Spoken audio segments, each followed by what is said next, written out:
This is a song about hope in your life.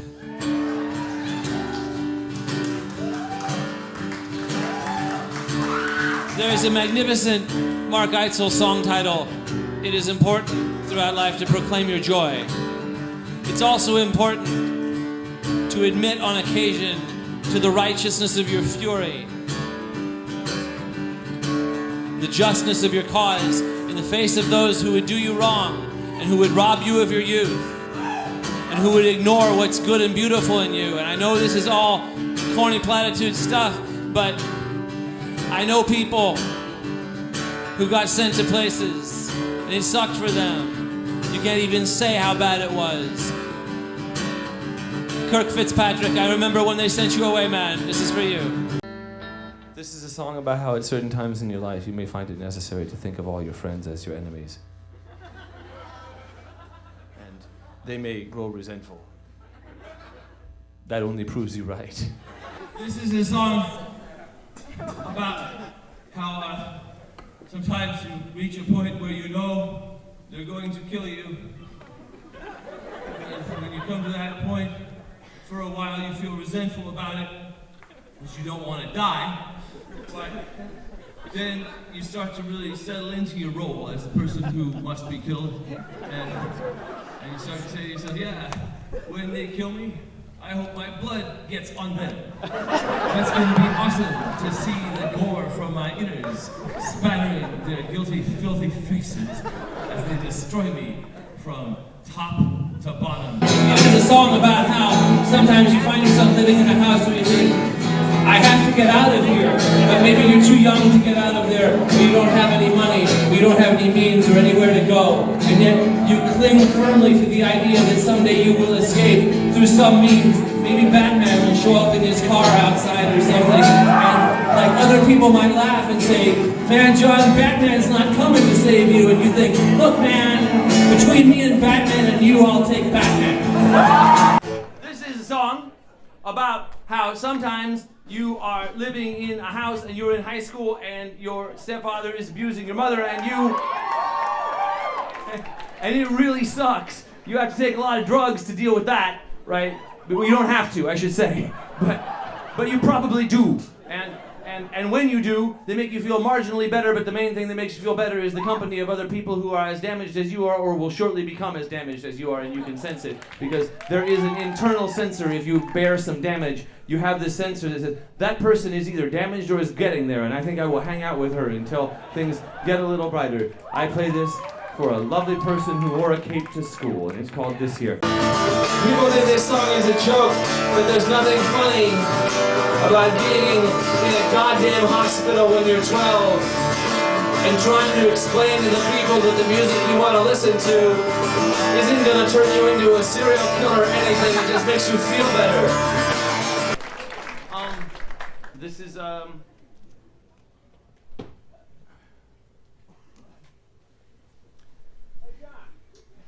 hold up, I'm trying to think of how to formulate what I want to say in a way that doesn't bum everybody out again. It's like I'm starting to get good at that, I feel. It's like really on something. This is a song by myself for people like me who, oh, this sentence is really starting to take a nice shape. For people like me who have a strong, indwelling, evidently permanent urge to damage themselves or cut themselves off prior to some accomplishment or arrival at a place of comfort and happiness. And this song is sort of about the feeling you get if you stay in your house for too long and you feel like maybe you don't relate to anybody at all. And you sort of resent them, but you're certain they're going to come and get you. I'm here to tell you, you're absolutely right. This is a song about a man, what they found at the bottom of a swamp in Denmark. And you know what I'm talking about. He had been there for like 4,000 years. And because scientists are very clever, they were able to tell what the last thing he ate was before he died. He died because he was the local candidate for a sacrifice. How he garnered that honor is unknown, but it's suspected that it was random. So it's as though somebody came to your house one day and said, "We're going to drown you, get ready." This is a song about how you look back on when it was necessary in your life to worship the dark powers and invoke them and hold them and possess them inside of you, because you had a choice. You could resist the dark powers inside of you and then feel defeated all day, or you could embrace and accept them and carve an interior pentagram in your brain and say, and you can say to yourself, that's who I am right now, and I don't have to be that person forever, but that's who I am these days. This is a song also about being in the middle of something that you know you are going to have to finish walking through, like one of those people in the movies walking through a fire, only it's not a movie, it's your actual life, and it really feels like real fire.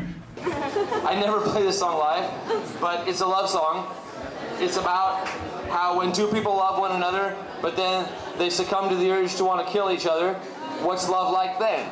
So this is a song about a couple of people in a car, and it's kind of hot in the car, though it's cold outside. And the reason it's hot in the car is the seething temperature of their hatred, and they're sort of like, you know, it's one of those situations where you really, let's say you're in this car. You have probably at some point, the odds are pretty good you've been in this car at some point, right? And at one point or another, you look over at the speedometer, and it says 75. You're riding shotgun, and you think. You do this sort of quick calculation. You don't really know, you're not a physicist, you know, much less a criminal investigator, or anything like that. You're just a person in a car that you wish you weren't in, but you think, if I pop the door and drop and roll, and I tuck my elbows in, between here and the bushes at the shoulder, what's the damage I sustain? And you picture your lifeless, unconscious body rolling down the beautiful hill. And you see yourself as though in a Japanese film and think, you know, I might make it, and maybe I will look up and I will see the last bit of the car speeding away from me, and I will count that as a victory. This song is about people who have chosen whatever the opposite of victory is. And Galesburg to me was a spot that I saw for 7 minutes, looking out of a train window. Well, you know, somebody had some clothes on a line, and a couple of dogs were barking in the yard. And I thought, you know, I could get off the train here and disappear forever into this town. Yeah.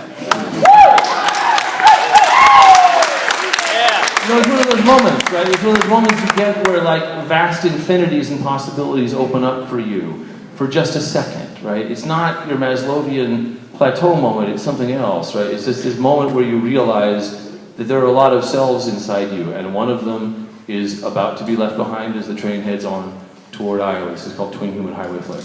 I was into heroin in Southern California, and I had an overdose thing where, if you know the song Mole from We Shall Be Healed, that's about how I woke up one morning in Pomona Valley Hospital handcuffed to the bed. Right? I put the song in the second person so you wouldn't figure out it was about me, because I'm a clever guy. I have a bachelor's degree in English and stuff. You know? But my father, who did not have a lot of money but had saved money, had a theory. It was not a good theory, as it turned out. Who am I to say what a father of an 18-year-old who has overdosed would do to try and save his son's life? My father said, I will pay you $560 a month to live anywhere in the U.S. besides Southern California and go to community college for a year. I was in Portland when he made the offer, and I really did not expect to live another 6 months anyway. I was pretty certain I was on my way out. So I said, sure, Portland, well, who gives a fuck, right? And, so he set up the thing, and I found an apartment, and I moved up there, but I was not ready. I was really unfit to live or be anyone's friend. And I was in the process of trying to bury the good young me who had been under assault for a little while. And when you've been under assault for a while, there's an unfortunate tendency you can gain to join in the spirit of your attackers. I don't quite understand the dynamic, but it happens. You sort of become the person that the people who are against you are telling you you actually are down at your core. It's ugly and hard. But my younger self, my 11-year-old self, had always loved unicorns and dragons. It's just a song about how sometimes you, how to put this without sounding even more emo than it already is. Look, I mean, it is too late. but I mean, sometimes you have a year where you think to yourself, I'm not gonna last. This isn't gonna work out. I'm going to keep showing up for the things that I'm supposed to show up for, and I'm gonna try and be a stand-up dude or woman about it. But I don't. But something has got to break. Something's got to break. Something bad's gonna happen, right? And you feel like that. And I hardly think I'm alone in having had these experiences. Where at first you think, well, this is going to last forever and I'll be miserable for the next 60 years and then I'll die.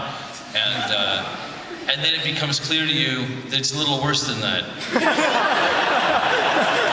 That it's going to last about a year and 2 months. So you have an idea of the slog you have to make. It's not like if you say, oh, well, this is going to happen for the rest of my life, then it's very melodramatic and who even knows what that feels like, so it's really not real.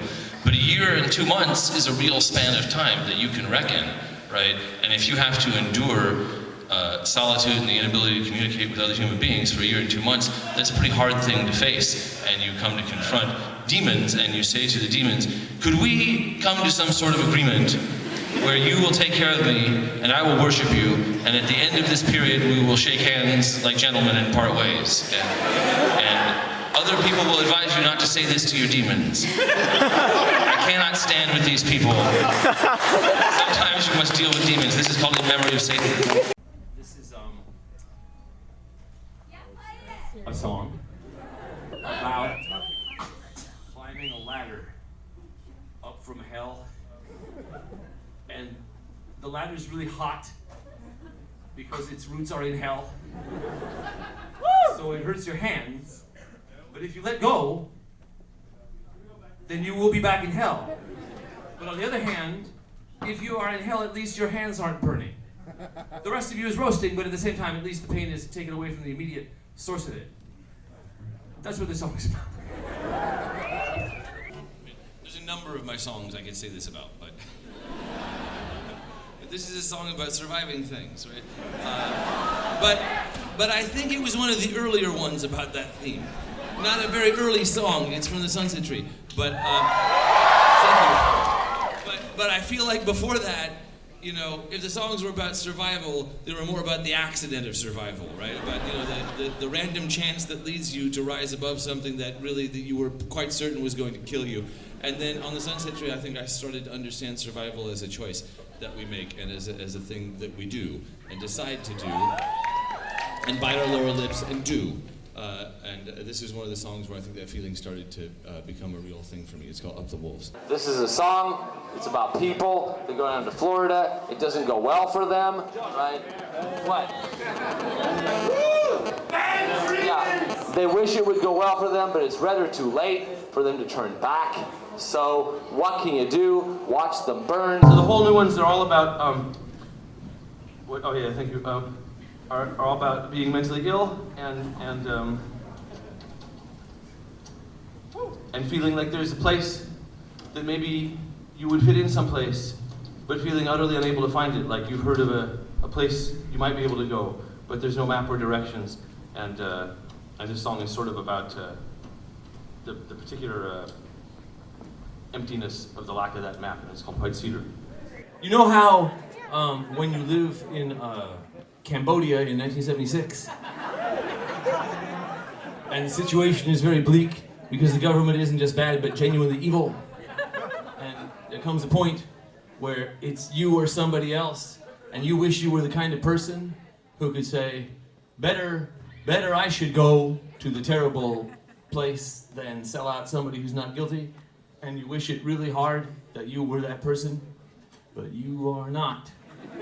You know how that happens sometimes? This is called Prowl Great Cane. I have, for nigh on 20 years, tried to parse the meaning of the end of that chorus. And I have come up with hands full of sand that slips through my fingers. Try to force it to bear meaning. It's a fool's errand.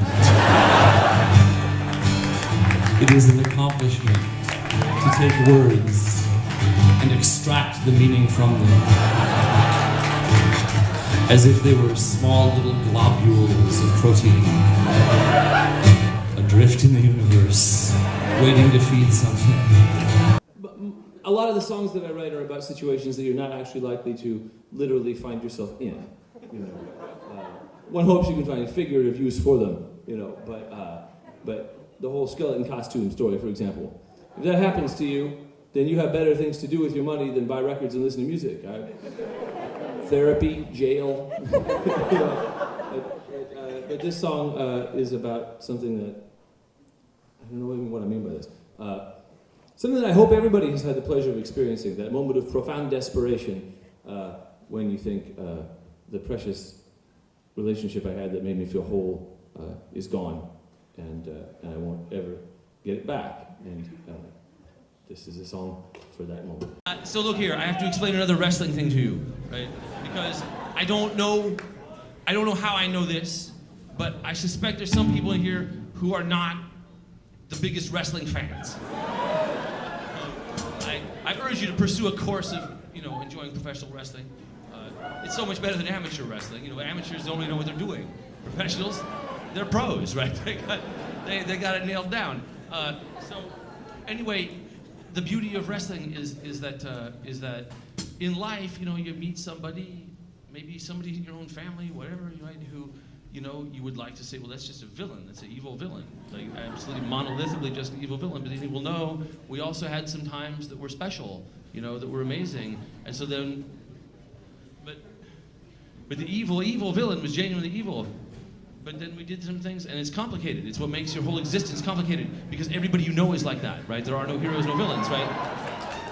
But you yearn in your spirit for the heroes and the villains. You would like to have somebody who go, well, that's an asshole. I don't like that guy 100%. I hate that guy, right? And this is the gift that wrestling gives us.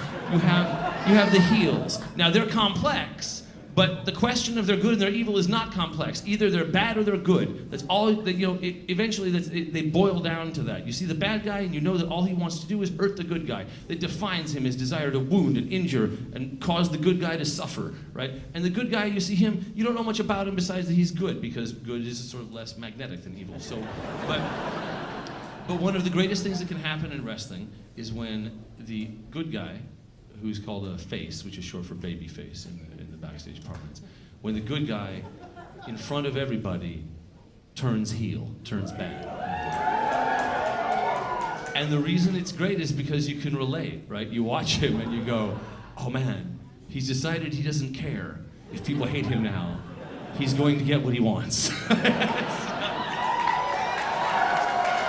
Neither you nor I will ever have that moment in our lives. This is not going to happen. Because you do care if people hate you. Yes, you do, and you're always gonna. You can't rid yourself of that, because if you do rid yourself of that, then you're a sociopath.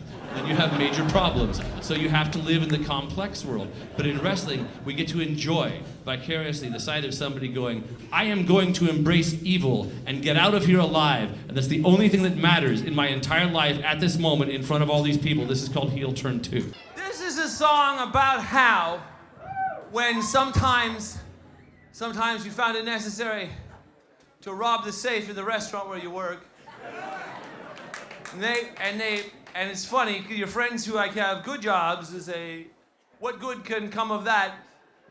Here I quote your friends. They only have about $2,000 in there. If you were honest with your friends, you would say, look, $2,000 will buy me a quarter pound of peanut butter crank. And I'll be going for a good 10 days off that, unless I meet up with some friends.